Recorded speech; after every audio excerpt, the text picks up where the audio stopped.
planning board meeting, Wednesday, July 15th, 2015. We will take our first application at this point, and that would be the Butler subdivision, 2 Hillcrest Drive, 3-lot subdivision. I would like to ask the applicant to start his presentation of the application. Can you speak a little louder?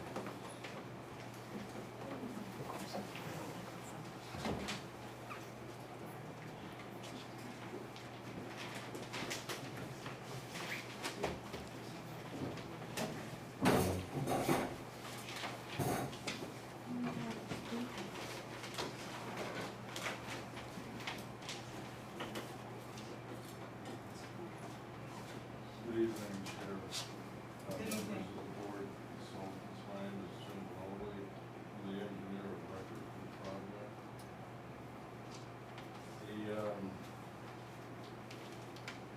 Shall I leave the plans facing this direction? We have plans, you know what?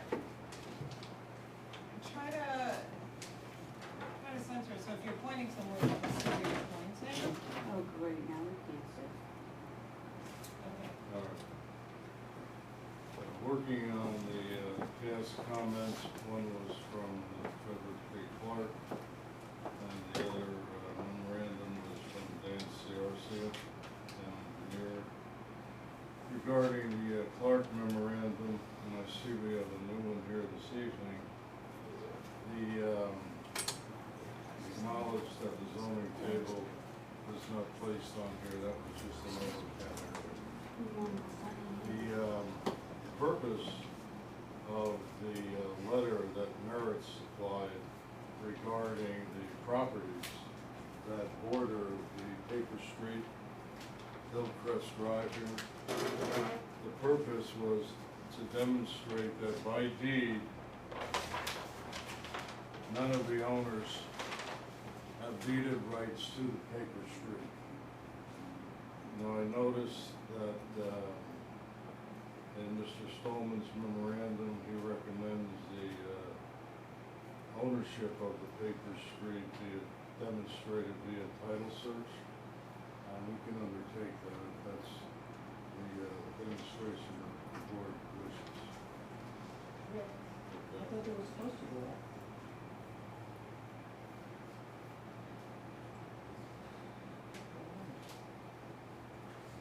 Okay, the last item, or item number 2, item 1 being 2 parts.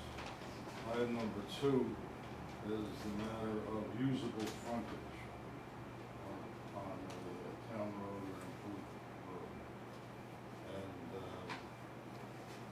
I assume that the intent of Mr. Stallman's memorandum was to bring it before the board and obtain an opinion on that. No, you're supposed to provide us with a zoning chart on the plan, right? I'm sorry? You're supposed to provide a zoning chart, Right. right? Of, what's required as per zoning and what, in this picture you have demonstrated, right? All right, we don't So- find any, in that regard, we don't find any word usable frontage in the zoning code. Okay, well, there's a word frontage, right? Right, can you, perhaps you could explain what those proposed lots actually have? Well, proposed lots have frontage on New York State Route 100. New York State Route 100 right of way is here. And that's obviously an approved highway. According to state standards. Now, clearly, the access is not intended to come out that way. The access is intended to come out on the Paper Street, Hillcrest Drive. Now, it's noted that there are other homes on the other side of Hillcrest Drive that do not have the zoning frontage required. I understand what you're saying, but at the last time we were in front of the board, we requested a chart with what,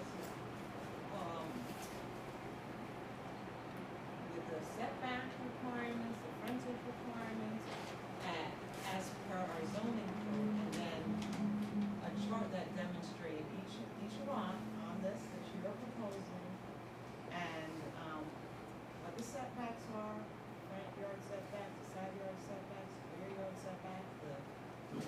frontage. So once you provide that chart, then we can understand what we're working with. Until you provide the chart, you know, we're not gonna have the ability to have, a discussion. We need to see I mean, that. the zoning conformity. Right. Okay. I mean, for the sake of conversation, are there any nonconformities on any of the? I'm sorry? Are there any nonconformities that we're proposing? None Anything except for the stronger? road frontage, according to, an interpretation in this memorandum. However, I would agree We with find it's the no- street frontage, so. we find nothing in the town code that says usable frontage. David, could you explain, the Sure. term as it relates to? Sure. Those two lots, the two proposals, maybe you could show them on the next plan here. These are the two proposed lots. Right. This is the existing residence, and this is the entire property. This is the Route 100 right-of-way, approved to state highway standards.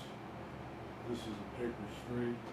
It's currently used by the homes along here. Again, the draftsman, for some reason, got dropped these lots. There's one driveway here that serves two homes. There's several homes serviced off Hillcrest Avenue currently that don't have the adequate road frontage, are in a similar situation as we're proposing regarding road frontage. But they're in a different situation because they have no frontage. Pardon me? Similar situation, not the same situation, because they have, the ones to the north is up, have frontage only on Baker Street. The lots that Jim is proposing to create, 2 and 3, we have their usable frontage on Baker Street. They have, they have additional frontage on Route 100. And the way this section has been interpreted, I believe, is that you need usable frontage on public street. The access or the frontage that lots 2 and 3 would have on Route 100 is not usable. So, Jim's right, my interpretation based upon tradition here is that you need to go to the zoning board of appeals for variances for those 2 lots. Well, that's fine. And if we have to, we can have it go to the zoning application meeting. But, you know, at this point, we'd like to, I'd like you to double check the forms of the zoning. Yes. And then, once you've done that, obviously, we can, you know, we can look at, the layout of the subdivision, right? Yes, it acknowledged and will be taken care of. That comment was made. Right, that was made at the last meeting, I was there. I don't understand, you're looking like, well, you know, like, what?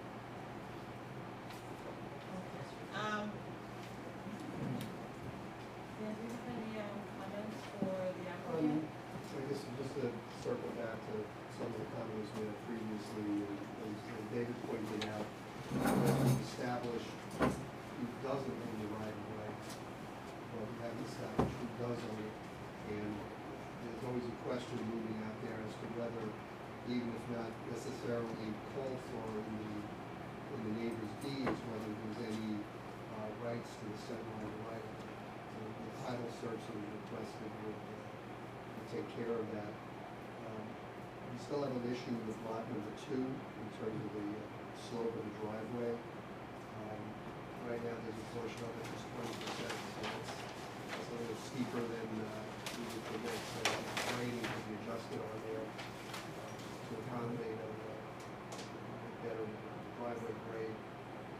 And then finally, the issue we didn't discuss last time, but I think it's worthwhile bringing it up at this juncture, is that the applicant's extending the sewer main along North State Road, but providing the 3 lots on the subject property with 4-inch service connections. So So one of the issues we'd like to look at as the application proceeds is the feasibility of providing easements and maybe even extending the sewer further to facilitate sewering of this portion of that neighborhood up Milford.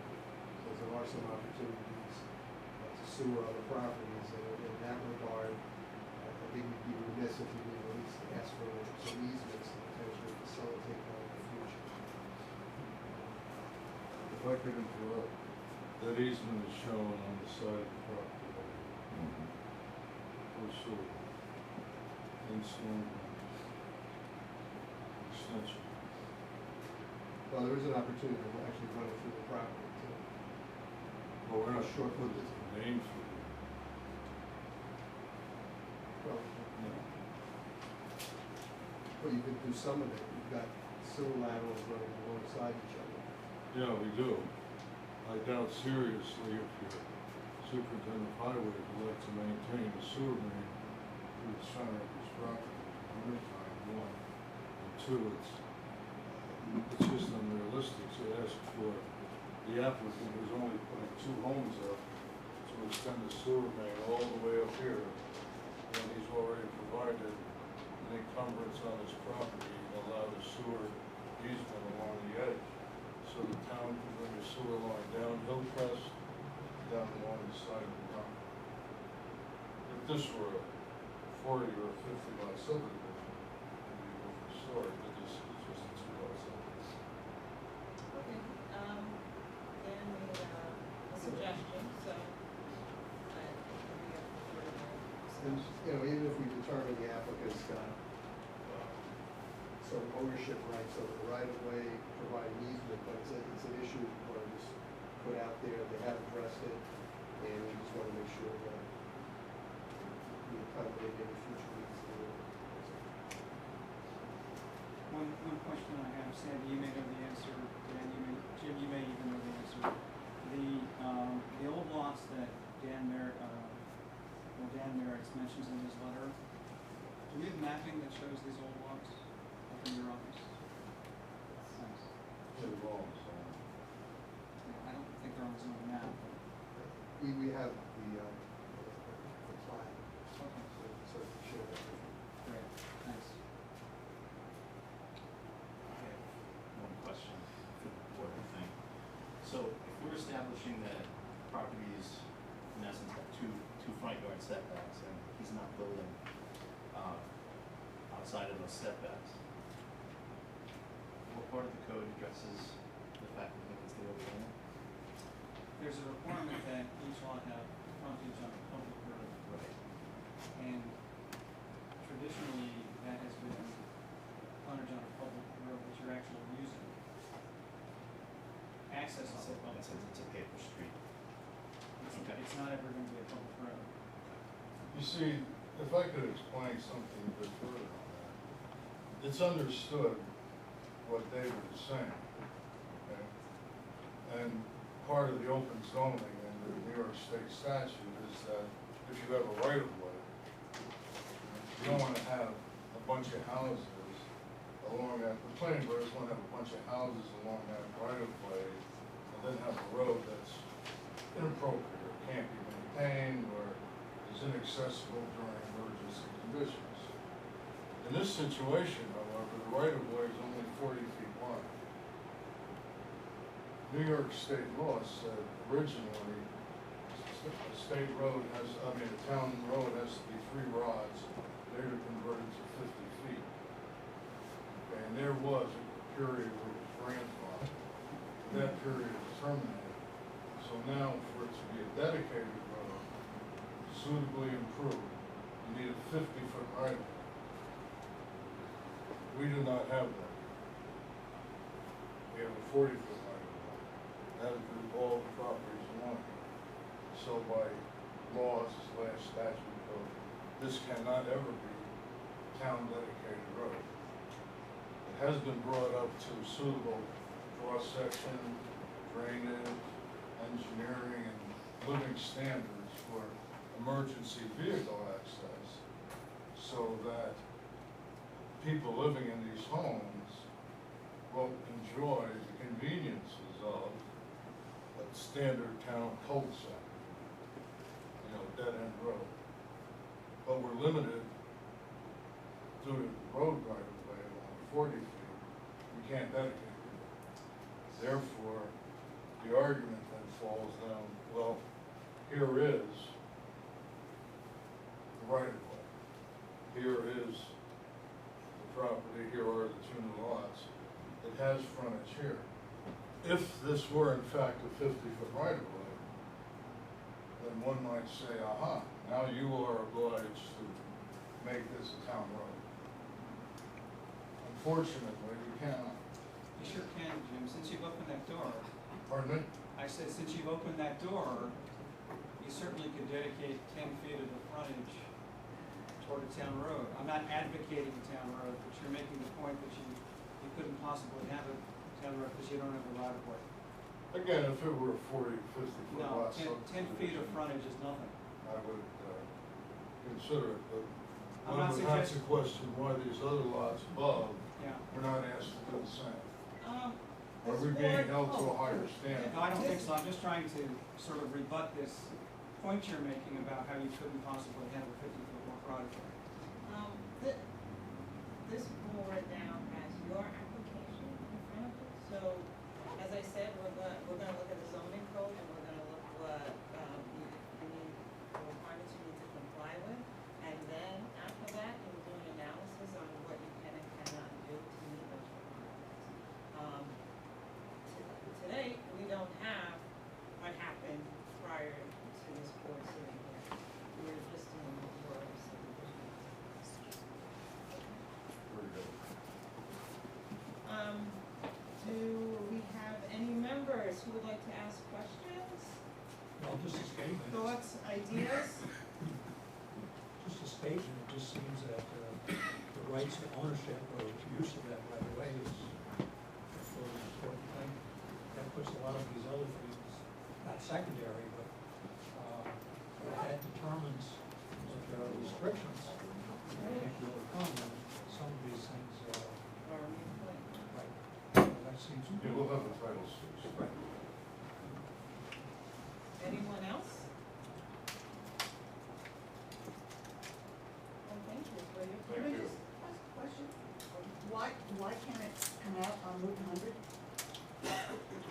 Why do you have to sit for? Why didn't it say you can have to do 100? Well, I would be extraordinarily surprised if DOT would allow single private driveway access onto Route 100. From my experience over the past 45 years, that they have been denying, they have been limiting the number of intersections with their travel way.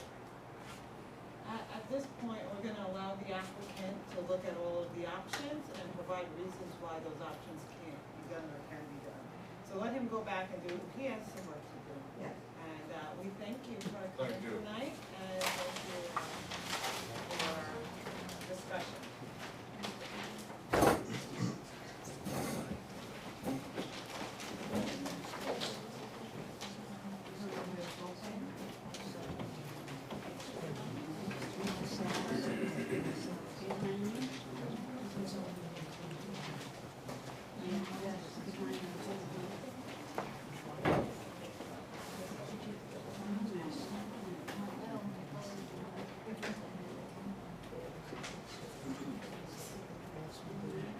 Okay, so now our second item on the agenda is to go through the artist memo.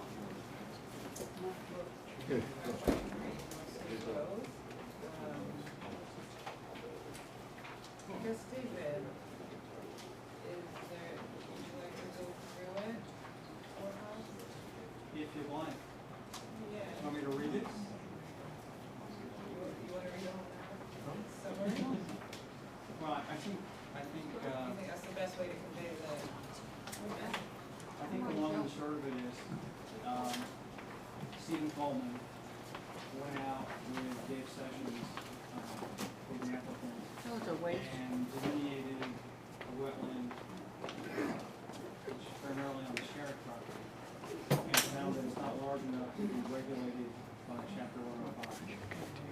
However, Mr.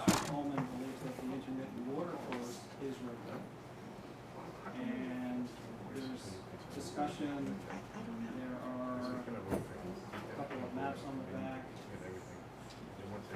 And I think if we jump right to the back, he recommends certain mitigation measures, whether the wetland is regulated or not. So why don't I just read, it's about a little over a page. This is the meat of the matter, I think. Recommended wetland mitigation measures. The proposed development will result in the permanent loss of wetland buffer area. However, as noted, the condition of the existing buffer area has been severely altered and provides minimal functional value. It is my recommendation that the loss of the existing buffer is an unavoidable and necessary impact. There are several mitigation measures that would improve the current functional value of the adjacent wetland and the watercourse channel and their TGIR associated buffer areas. The following measures are recommended. 1. The entire berm along the rear property line should be cleared of all invasive plant materials and the soils be stabilized. The soils on the berm should be treated to assist with elimination of invasive plant seed stock and roots that are within the berm. After treatment, new soil should be brought in to cap the berm and the entire surface area replanted with a combination of native shrubs and ground covers. The creation of a naturally vegetated berm along the edge of the wetland would create more functional habitat and serve to minimize the spread of invasive plant species. 2. Although the forested wetland is not regulated by Chapter 105, it is recommended that the wetland be considered as part of the project's buffer mitigation measures. 3. The applicant should seek permission from the adjoining landowners along the rear property line to remove invasive plant species that are located along the edge of the wetland. Once removed, the area could be replanted with native shrubs and ground covers to help protect and improve the edge habitat along the forested wetland. This unregulated wetland area does provide hydrological support for the intermittent watercourse, and removal of invasives and replanting of native species would help to offset the permanent loss of the 50-foot buffer area that is located on the subject parcel. The entire watercourse channel, including the bottom, should be stabilized with stone riprap along the banks. This would reduce the amount of sediment transport and keep the banks of the watercourse channel from eroding. And lastly, where the channel meets the location of the existing 15-inch culvert, the watercourse channel widens out. This area should be converted to a forebay area that would store water for longer periods, allow natural infiltration, and during larger storm events, help to regulate water flows leaving the site. The bottom of the forebay and side slopes should also be lined with stones to create a permanent catchment area that could be periodically cleaned out of accumulated sediments and debris. And that's it. So these appear to be measures that can be incorporated into the site plan, and based upon this, I think we can get to the planning board to request the applicant to implement these measures and show them on, showing them on the site plan.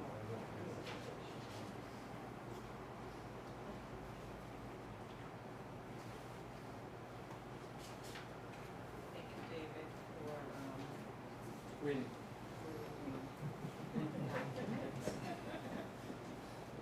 It was good practice. it was. Does anyone have any comments on this, board members?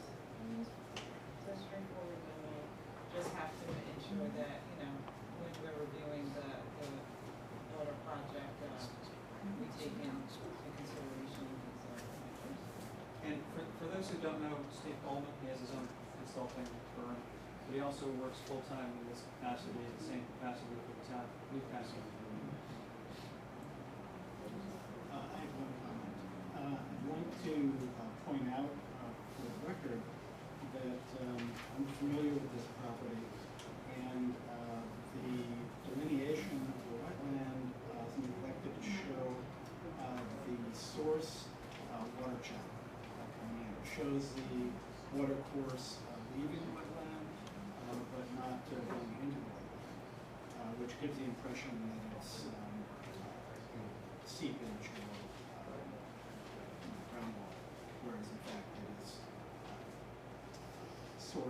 through the margins that is connected to another pond, actually, on adjacent property.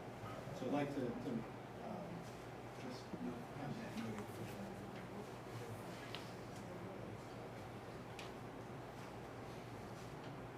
Anyone else? So, I guess we can have further discussion on this when the actual project comes to our board. Okay? Sure.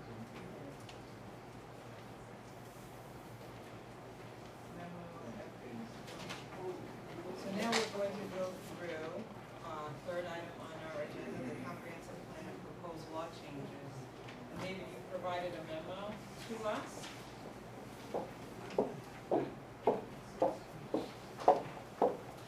For tonight's meeting? Great. So, would you like me to read through this? Please. Okay, this is, this recaps the recommendations that the planning board at its last meeting, when we discussed the 5 local laws, wanted to make to the town board, as well as, findings with respect to, section of the zoning law that requires the town board to refer just zoning amendments to the planning board, and then wants the planning board to make certain findings regarding just the zoning amendments, not the amendments to the other chapters that we talked about. So, this says report regarding 5 local laws. The planning board has reviewed the 5 local laws which the town board is currently entertaining and renders this report for the town board's consideration. The planning board recommends that the town board adopt the 5 local laws after the review process. The planning board also renders the following comments regarding the local laws. And first, with respect to local law 6 of the year 2015, with respect to section 183.13C, if a public tree is removed, the remover should not be allowed to replace the tree when the tree which is listed on the New York State prohibited or regulated invasive species list. That was the only comment we had with respect to that local law. I should mention there were no comments that she wanted to make after quite a bit of discussion on the local law number 5 regarding notification of public hearings. And then local law number 7, this has to do with freshwater wetlands, water courses and water bodies. With respect to the delineation of wetlands, the term growing season should be defined. Secondly, in the definition of the term wetland, the minimum size threshold should be reduced from 1/2 to 1/4 acre. There, I know you want to come back to this. Third, in section 105.8B4, which states that, quote, all proposed culverts and dams meet the guidelines of the New York State Department of Environmental Conservation for the migration of aquatic wildlife if applicable. Modifications to culverts and dams should also meet these guidelines. And then there were no comments with respect to chapters 8 or local laws 8 or 9. And then findings with respect to section 252A1 of the zoning law. So these comments just pertain to the zoning amendment, which had to do with the percentage, the fact that no more than 25% of the lot area of new lots being created can be comprised of wetlands or extremely steep slopes. So the planning board has reviewed the proposed amendments to the zoning law and renders the following findings. 1, proposed amendments are consistent with the aims and principles embodied in the zoning law as to the particular districts concerned.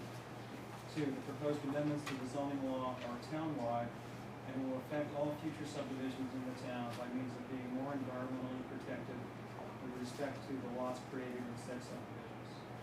3, the planning board does not envision indirect implications of the proposed amendments on other town regulations. 4, the proposed amendments are consistent with the aims of the town's comprehensive plan and with the proposed update to the comprehensive plan. The planning board would be happy to elaborate upon any aspect of this memorandum should the town board so desire. That's the memo. Thank you, David. Planning board members, do you have any comments or thoughts regarding this memo? I do. I would like to revisit some of the discussion we had last meeting concerning how the town code will define a wetland. And last meeting, we sort of came to a consensus that compromise that we take it from a half acre size to a quarter acre size. In the intervening weeks, the town EAC has done considerable research into some of the other townships, Westchester Town laws, and found that even a quarter acre would be much larger than any other of the towns.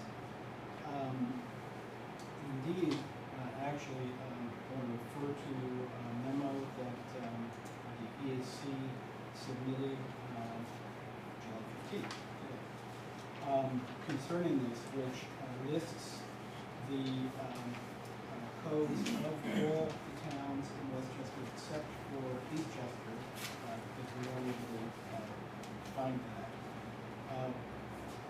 Of those, all that were amended within the last 10 years, without exception, have eliminated a size restriction or a size threshold, and instead rely on other measures and other parameters, such as the presence of hybrid soil and vegetation, and that sort of thing, as it's a much more reliable indication of the potential importance ecologically. So in this memo, the town codes of all but Eastchester are summarized, and there are links to their town code for anyone who might be interested in looking at the details.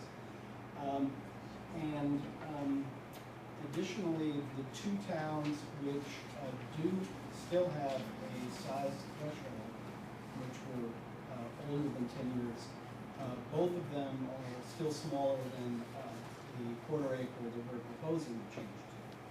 So even with the proposed change up to a quarter acre, we would still be the absolute largest town. So I would like to recommend, and the EAC recommends, that we, instead of quarter acre, propose to the town board that we eliminate the size threshold and instead use the definitions of presence of hybrid soil and hybrid vegetation, so that the New York State DEC uses and that the County Corps uses. So that's what I would like to propose, that we eliminate that size threshold.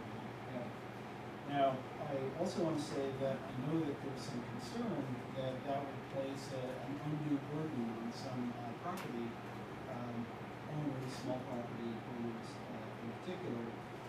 Maybe it was John Hamilton, our board of the building department, that made that comment. And I want to point out that the board, this board has a discretion of to always grant what we think is reasonable. Further, I think that by having the wetland defined in this way with no size threshold, it would make automatic that any application that comes before the board will have properly delineated whatever water bodies do exist on the property. Whereas currently, if if an applicant is confident that the water body is below the half acre, the current half acre threshold, they might not even show it. They would feel little compulsion to adequately or accurately show the water bodies either standing or flowing that are on the property. So I think that by reducing or by eliminating the size threshold, it will empower this board to make informed decisions. And informed decisions, I think, are what we seek to make.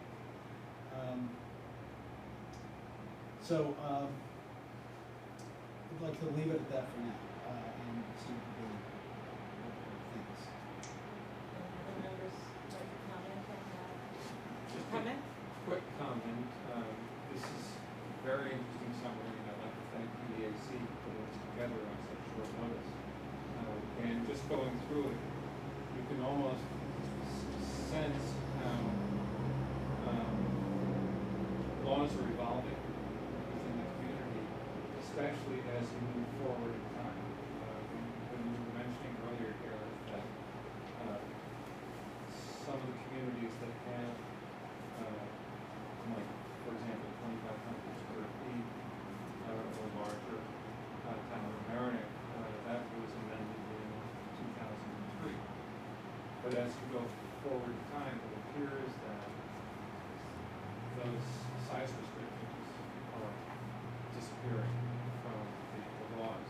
So it's a great piece of information and well summarized. Anyone else from our town board? All right, once, After- yeah, no, after, sure. yeah. Anyone, anyone else? I just had the same concern that the building inspector has. Is Okay. that, yes, we have the ability to provide some relief based on conditions on the site, but the fact that someone proposing a very, very small project would have to go through the process and the cost of documenting every piece of wetlands on his property to request a permit for a shed, for something that's quite insignificant. I wish if we were gonna go to this next step, that we could put some line in the sand that the project has to surpass a certain threshold before we're gonna start implementing, significant site requirements on someone that's doing something small, and it could become a financial burden to kill the project. Or kill the bug? Well, cite what other towns are doing. What's an example? Let's that you allow, could give? allow the planning board to go through their. See what the other towns are doing. I'm sorry to upset you. You're not upsetting, I'm just asking. No conversation, I'd ask that we allow the planning board members. I can see where there's, both sides of the fence where it is a good thing. There are, every site being taken in its own consideration. I can see where there could be situations where, not just the hardship of paying that, but let's say there's a well-documented survey, town of Austin in terms of flood maps and stuff like that, there's really not much available. If existing documentation pretty much shows something, let's say there's a piece of property where there's a wetlands of a half acre on an adjacent piece, maybe one little bit of it comes onto our property. Does this mean that the whole property on the other side, somebody else's, or property has to be mapped so that buffers can be determined, which will very much affect the subject site when that would come in. So,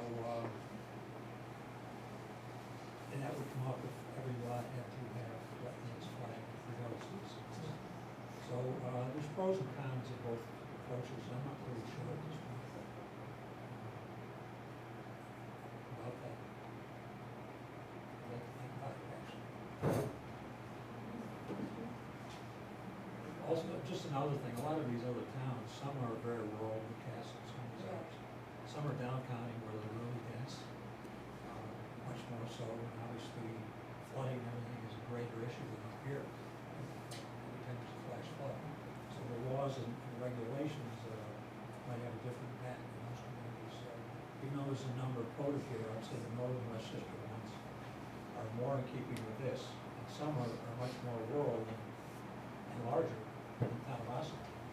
So that range of areas might or might not be consistent with the communities that they're cited.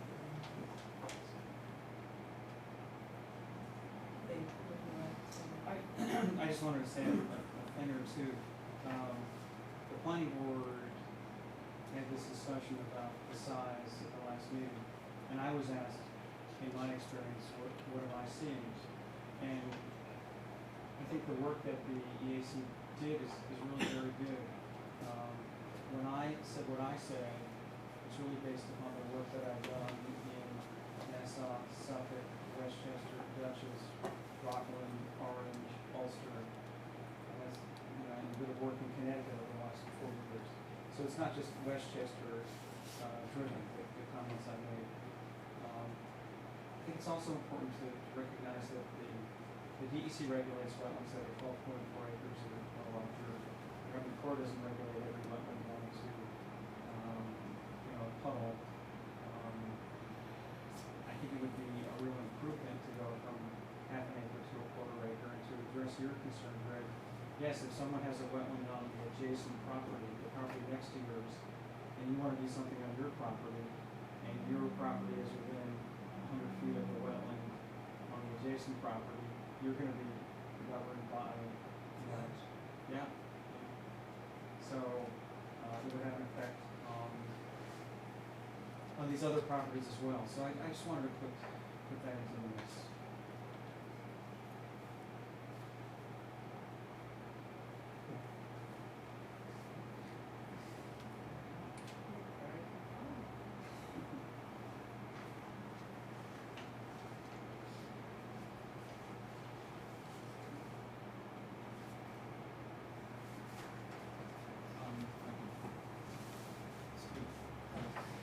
I think that, you know, given that there's a growing understanding of the importance of wetlands and water courses in helping to alleviate flooding problems, which are only getting worse with climate change. We know that the predictions are that storms have become much more severe. We have severe flooding, at least in some areas possible, notably the North Road area, where many of our applications are currently centered, coincidentally. In addition to the climate change issue, there's a growing understanding of the importance of these tiny wetlands and watercourses to the ecological health of much larger systems. We're fortunate to live on the right on the Hudson River, and we take full advantage of that. We love that. It's a real benefit to our community, but I think that also brings with it an additional responsibility for stewardship of the Hudson River. And it's been well established that the fisheries that use the Hudson River and its tributaries as spawning areas are in dire condition. They're not getting better, as many of us would like to believe, but in fact, a couple of very important species are crashing. The shad population is crashing, and notably the American eel. And of all fish that one can imagine being durable, it would be the American eel. But their population is crashing, and it's now being considered in the New York State Department of Environmental Conservation for inclusion on the endangered list. The American eel uses all the small tributaries from the Hudson River to spawn. They use tiny little tributaries, many of which are of the kind that we're talking about, leading to again, wetlands that the size below the size thresholds that we're talking about. So I think that rather than making arbitrary distinctions regarding what sizes of water bodies are important and what aren't, we should defer to more scientifically relevant parameters, such as we've been discussing. And I think we have a responsibility to the larger ecological systems that rely on smaller ecological systems within our control. Okay, thank you, Gary. I have another question too, if you don't mind. And that is, maybe David, you could, or take us through a hypothetical example of a person with a quarter-acre piece of property that has this tiny little piece of hydric soil. What really is the economic downside? What's the extra cost really involved in including that as a part of this? You know, okay, so say there's this just tiny little portion, even just a couple of square meters of hydric soil. It doesn't qualify for the quarter acre, but that little piece of wetland is attached to something larger and it continues on the course down. I think we all here agree that we want to protect them. What is the real cost to the landowner to include that in their study? Is it really absorbing cost? I frankly don't know what the cost is. Let me say that before I ask you. Would this be a quarter, less than a quarter of an acre attached to a larger wetland? I'm not sure. I'm just trying to picture a hypothetical So case. we're talking about the whole wetland, not just the piece that's on a particular property, right? So if you've got a little bit on one property, but it's Right. attached to a larger wetland, Okay. then it would be, that little piece on your property would be included in the larger wetland, Okay. meeting the threshold, and you'd have to do the mapping of your property as well. So it's not where the wetland is located, it's how large the wetland is. Now, So the converse of that is that it's not a quarter acre wetland on another piece of property. It's a smaller area that doesn't add up to a quarter acre on either side.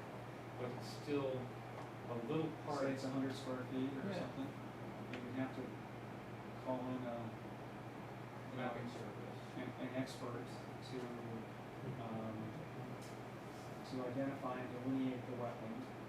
Then you have to have somebody survey that. And you have to show that on your plans. So the cost, Along with the bus. the added cost for something like that, as opposed to just, you're gonna have to do a survey anyway if you're going to add the shed that you were talking about earlier, no? So if there's no survey commission, I mean, most people that's. they do have a survey. Would it- And they wouldn't You have. should ask Sandy. Okay. What's required if somebody wants to put a pool or something? They do require a survey, but not necessarily a huge survey. Okay. Sometimes it's just a put in a back survey on their plans. Right.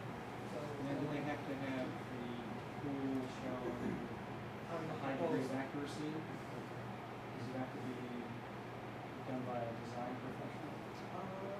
Usually yes, pools, yes. Shed, right.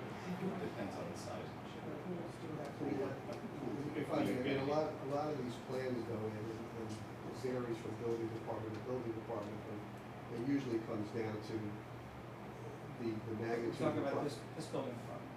No, well, you know, No, just. what I'm saying is, we're talking about this No, I building. understand, the point I wanna make is, Yeah.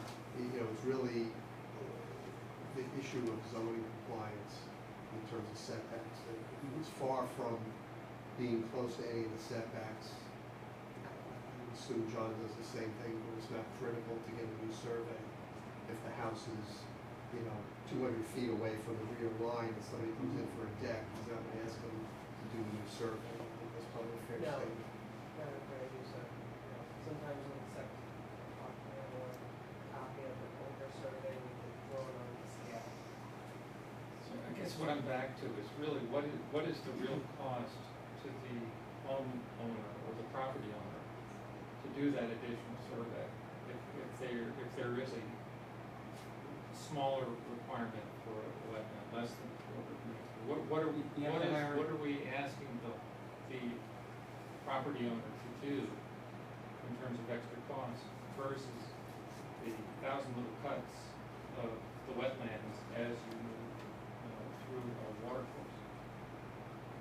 You have to hire a wetland specialist. There are firms around who have them. And then you'd have to have him go out and delineate, Flag the wetland. flag the wetland, and then you have to have that survey. the subject property. Yeah. There's no, you can't force neighbors Right. to flag. Most people probably say no because they're going to, certain people on the property, they're going to pay for that. So then what So would at least happen? that portion's on your property, so we can, determine the buffer and everything else. So for wetlands next door, I'm not sure what you do. So if there is a quarter-acre wetland on the other property, and you Or- can't flag it, Or 1,000 square feet or. so that makes me lean more towards, Well, typically when they go out, they're flagging the edge of the wetlands. So in general, there's some indication on your property. I guess it could be completely on the neighboring property. But, I think a more important issue on this stuff is keep lowering the threshold. What you end up is this situation where a minuscule wetland can create a huge buffer. And because you're using the key word here, or, that if you say and, if you have hydric soil, vegetation, and hydrology, now you've really got a wetland.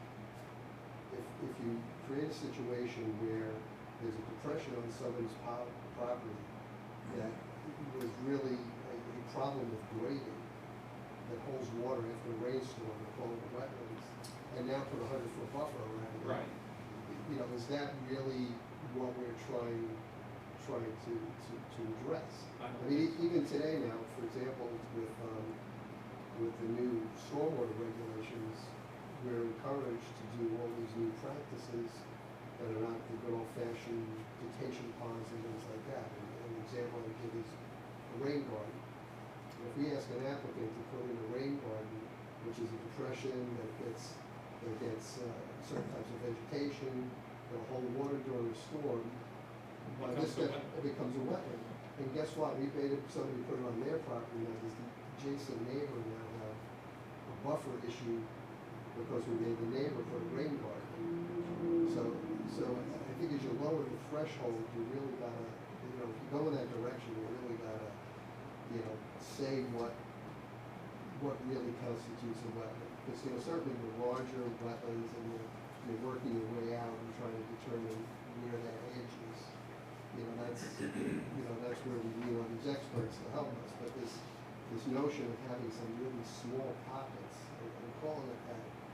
And the other thing that does, quite frankly, which I think you got to think about, is when you make the law so intrusive, you turn common citizens into criminals, because what they'll do is they'll hear what happened to their neighbor when their neighbor tried to do the right thing, and come to the conclusion it's better to ask for forgiveness than for permission. That's the unfortunate reality when the laws become too intrusive. That makes sense. I just did the math on this. Yeah. If you have a dot, that's a wetland, yes. and you go out 100 feet as a radius. If my math is right, and the equation for the area in the circle is pi r squared. So r is 10, r is 100. Squared is 10,000 times 3 is 30,000 square feet. So your buffer becomes 30,000 square feet Or for a dot.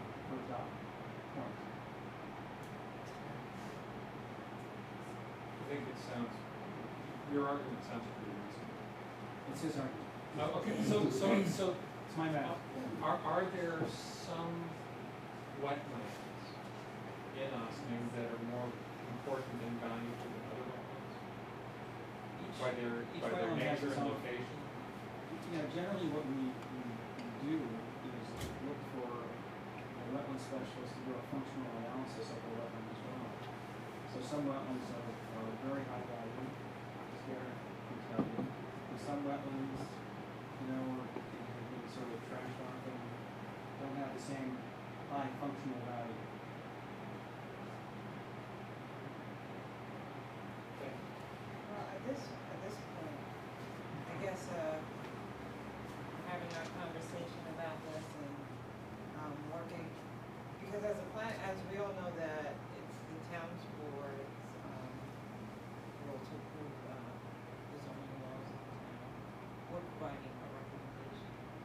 And we're obviously provide the best recommendation we can, given all of our comments and thoughts. And, obviously, we may not all agree eventually with some of the statements. Remember I won the 25% sold? That went down, remember that? And it went down, and that was how it went, so, but I know we have a couple of members from the public who, wanna ask a couple of questions, so if we could just allow them just to do that. Wendy Masterman, 10 Morningside Court, Ossining. I'm also chair of the Concerned Citizens of Ossining. And here's my question. These changes are to the zoning law, am I correct? No, not all of them. Some of them are. Is this that we're talking about, No. the wetlands? No. This is not in the zoning laws. No, it's in the chapter regarding freshwater wetlands, water courses, and water And bodies. under what chapter? Zoning, planning, or what? Chapter 105.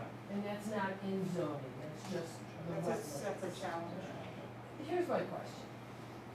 Can't people go before, I mean, there's the wetlands, can you get a variance? Can you go to the zoning board for changes? You can't do anything like that when you're, There's no relief in that chapter. there's no relief? And can there be built in some relief so that it, I mean, because it seems to me that even, I don't care if we're up county or down county, I've got flooding in my backyard.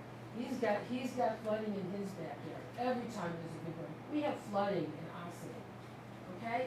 There's no question about it. If all these other towns are aware that we need to change the regulations, we need to make it more environmental and make it zero, because that's what, or go down to 2,500. Don't be the highest. Why do we have to be the highest? I live in Morningside Court. I've been told by many people, it never should have been built, because probably the laws weren't in place. I know it seems like it's being intrusive, but I'm very, very, very concerned about the future of the sole areas that we have, and what it's doing to our environment, and what it's doing, you know, I'm a daycare provider, I'm all about kids in the future, and I just feel that we err on the other side. Don't worry about the builder, don't worry about a shed. Worry about the future, and think about what we're doing to our environment, and err on the side of caution, please. Anyone else? I actually have a situation at hand. I have a wetland that was being considered behind the artist's property. It was very roughly estimated at 7,500 square feet. I tell you that because I was there for the wetland. I had basically begged them to go look at the stream. They indicated in the wrong place. The map is totally inaccurate. No delineation was done. But they say on a rough estimate that it's 7,500 square feet. That's the same size as a 50 by 150 foot property, which there's a lot of those in Austin. That's a large size, that's not a public, but under a half an acre or under a quarter acre, the wetland on my property is not protected. It's attached to a stream that is part, it is a Canaco River tributary. It starts up at Highwood Farms property, it runs down and goes down to the Canaco River tributary. This stream should be protected. It's got a value. There's wildlife there. It's all kinds of plants, all kinds of animals. That's not a public. I mean, you did one soil pouring and it was hydro soil, so you didn't go around the whole thing, that's for sure. But, what you're asking for a quarter acre, anything that's like the thing on my property will not be protected, but it would be protected in almost every other town in Westchester. And that has got me near crazy, that because I live in Austin, this really special little part of my property is subject to be destroyed. And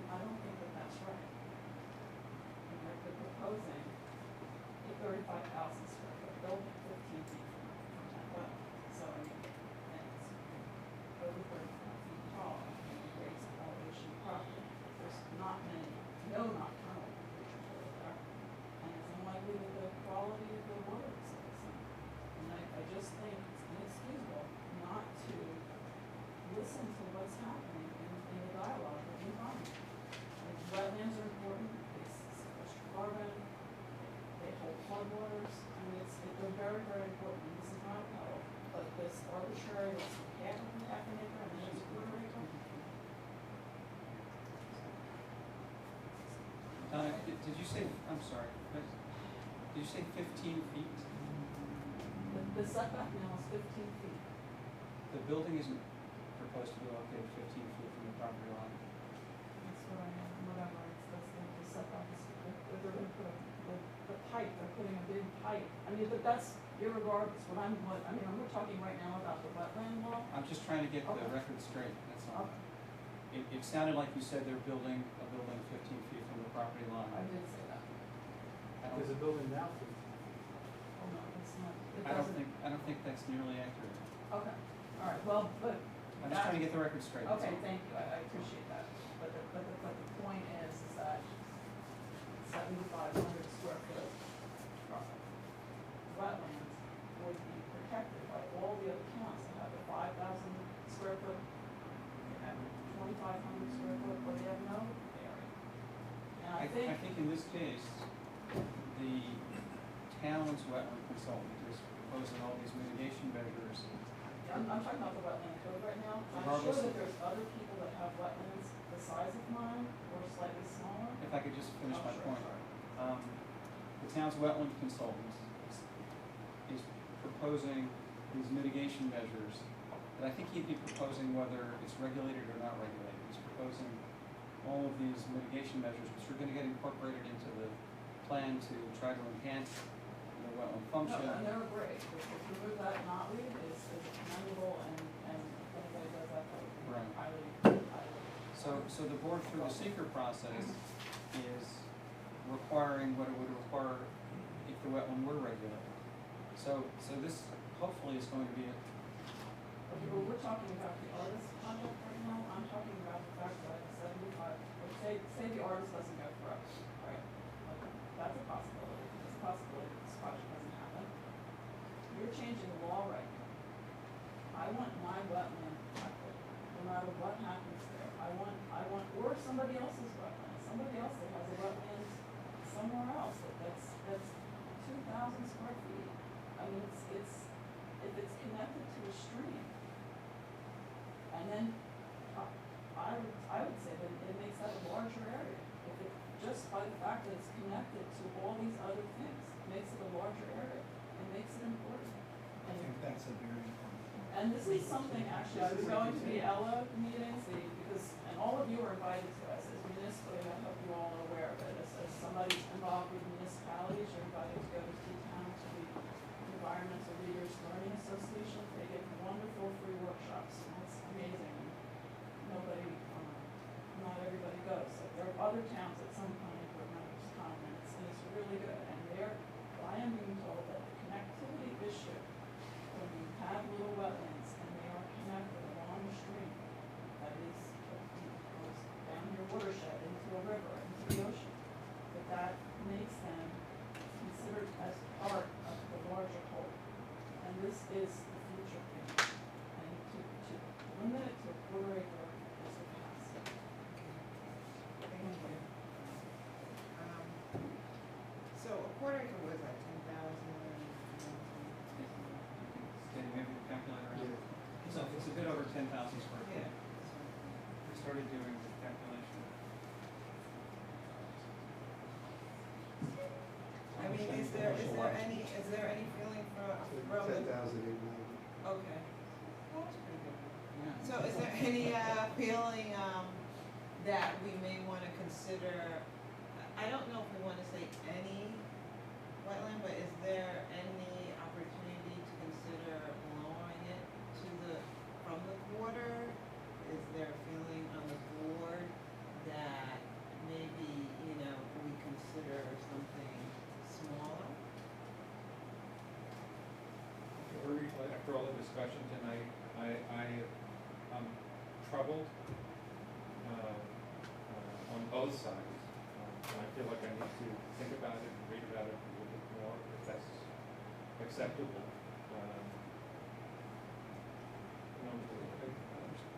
We are planning for today, and we're also planning for future generations. And I think it's important to be on the right side of things.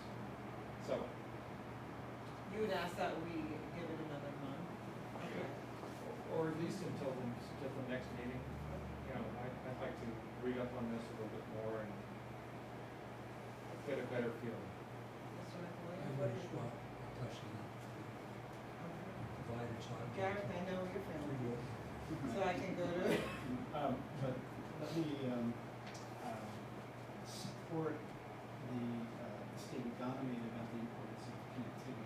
So, I think we can look at it in multiple ways. I think if you, there was consideration to lower it, and then there could be a definition associated with it, so, you so know. I think there might be There's other ways to avoid look the at it. The puddle problem you brought up last time. Yeah, because we don't wanna do that, but if there, you know, we Yeah. may wanna consider an appropriate definition, or we may wanna keep it at a quarter.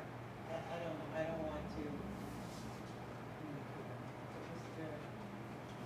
Like I said, I don't have an exact number, and I don't know what the right number is, but, you know, I just want to make sure that we're having this conversation between, you know, the dot example and what we currently have is obviously too big.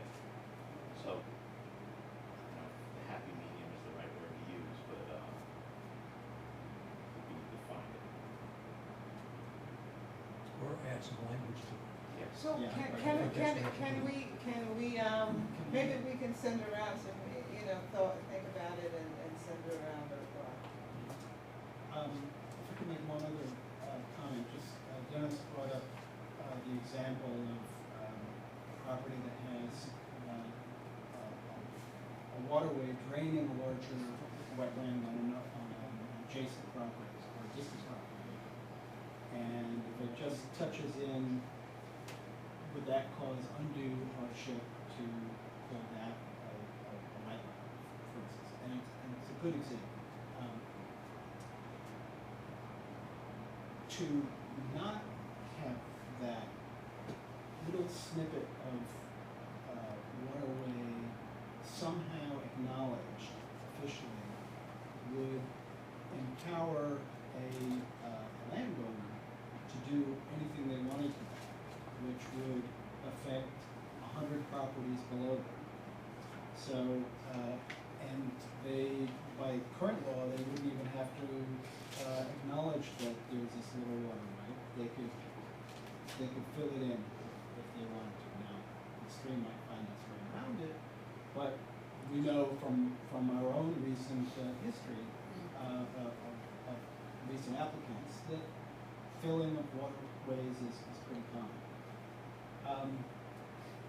At the very least, I think that all applicants with a waterway of any kind, a waterway or a water body of any kind, should at least be required to show it on an application, so that we're informed that it's there, and so that they can't arbitrarily on their own decide that it's of no importance.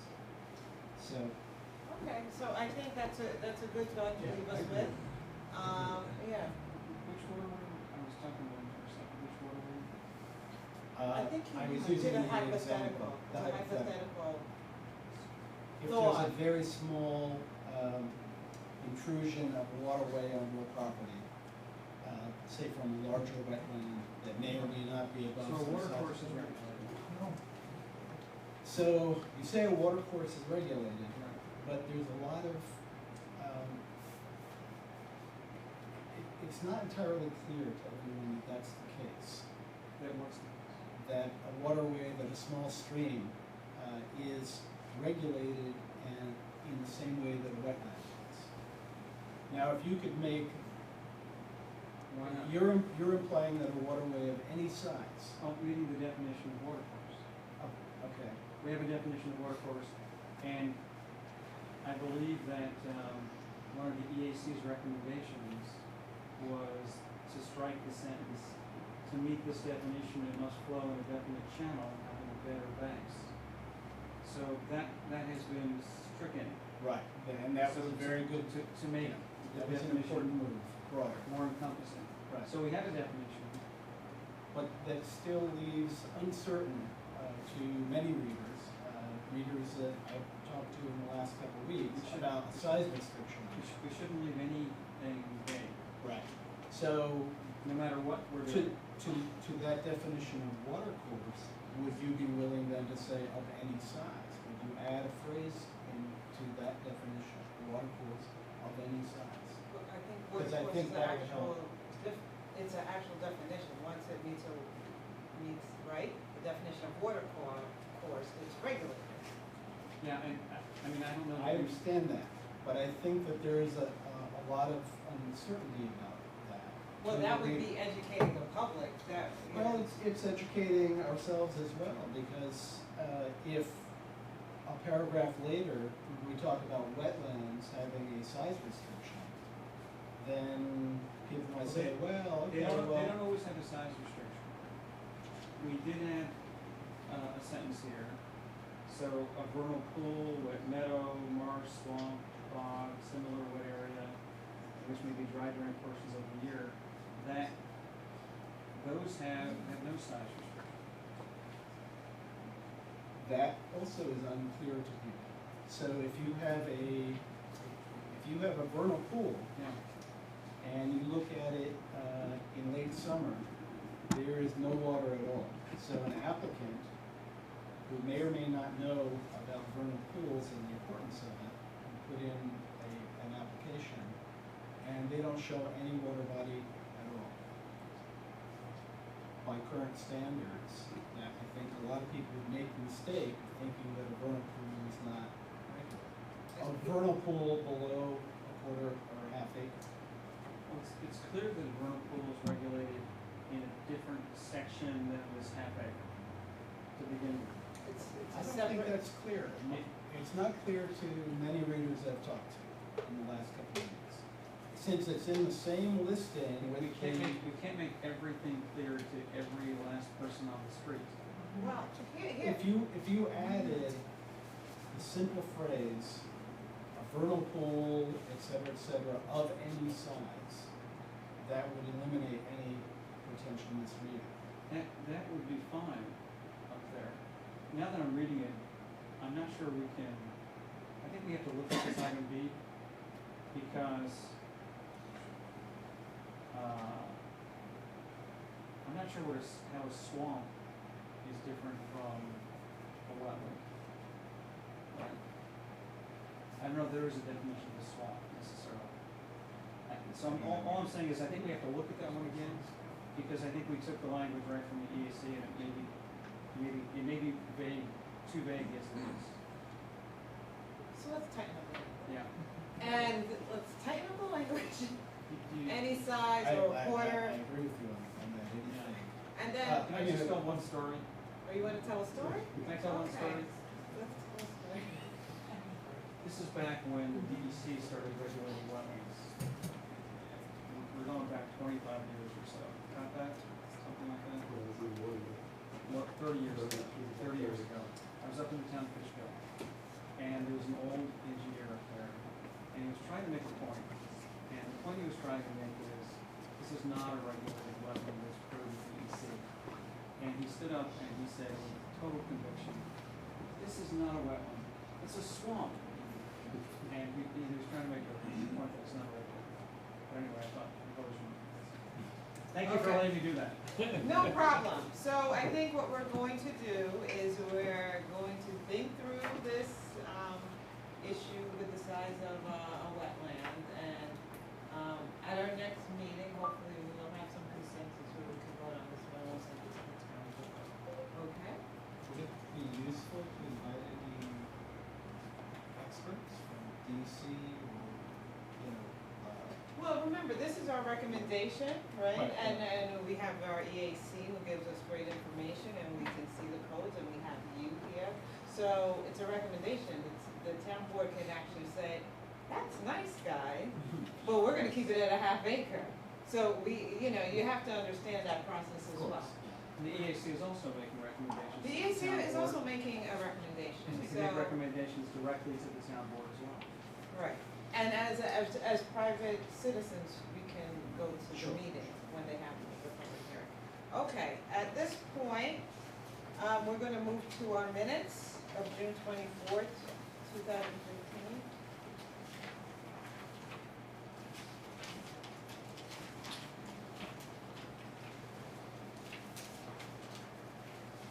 we all read it? Read that?